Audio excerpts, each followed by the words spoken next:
蛇口のカビ発生が激しくなる気温です。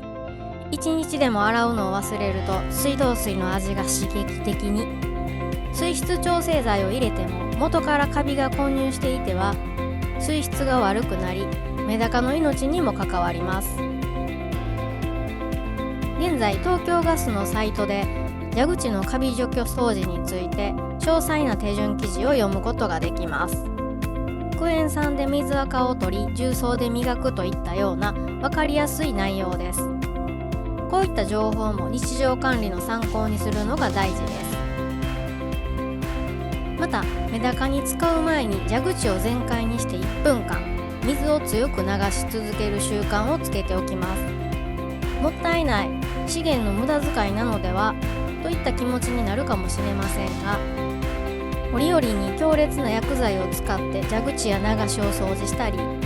水の流れが一日中悪いせいでドロドロになる排水口を薬剤を使用して掃除するのと天秤にかけたら、おそらくですが水圧でこまめに掃除する方が地球、金銭、時間の負担が軽減できるように思います。2日に1日分はバケツに出し切ってトイレに使うというもっと節約する方法もあります。こういった水質管理の前準備を抑えた上で、この水を見てきれいだと感じますか？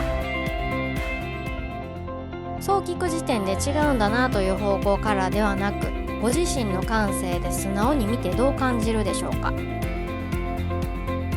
私はそこそこ綺麗に見えると感じていました。ただ2月16日に水槽を変更した時以来、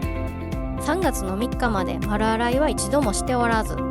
水はこまめに取り替えて掃除もしていましたが、なんとなくうんちの様子やメダカの様子が気になるので、丸洗いをしなくてはいけないとは感じていました。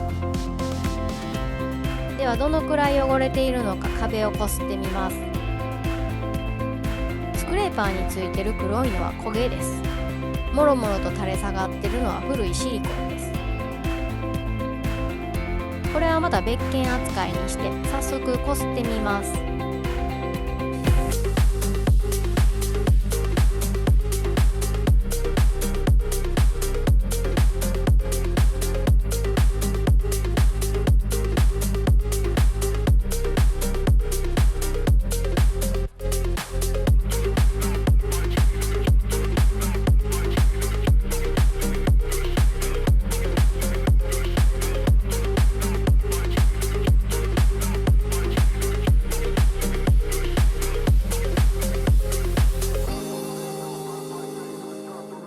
たくさんの汚れが出てきました。実は前日にきれいにこすって掃除した翌日の映像です。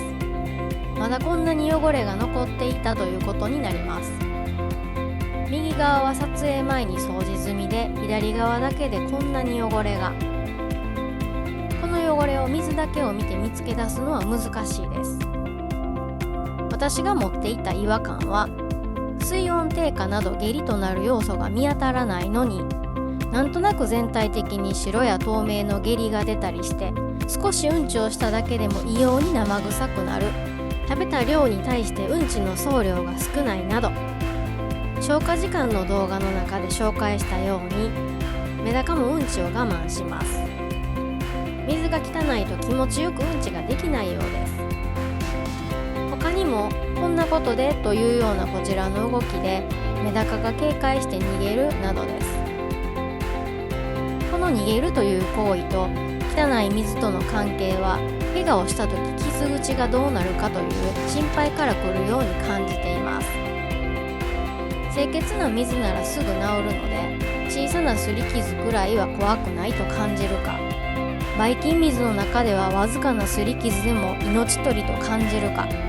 この辺りで動きが変わってくるように見えます。本来サイフォンチューブ掃除機を使っていると、やたら周りを泳いで邪魔してくるのが普通です。それが潮が引くように遠巻きに逃げるのは異変。怪我をしているか病気をしているか、その2つを警戒すべきほどに水が汚れている状態か。この映像はじゃれついてはいませんが、逃げてもいません。そもそも透明なチューブが嫌いなのでこうなります。メダカと色認識の点もまた別で紹介しますが、メダカの様子が細かく読み解けるようになると、メダカが水槽の状態を教えて管理の手助けをしてくれるかのような状態となり、実際にそのような勘のいいメダカも出現してくるので、魚とコミュニケーションをとる楽しみが経験できます。以上、なんとなくメダカの調子がいまいちな理由とその解決法の例でした。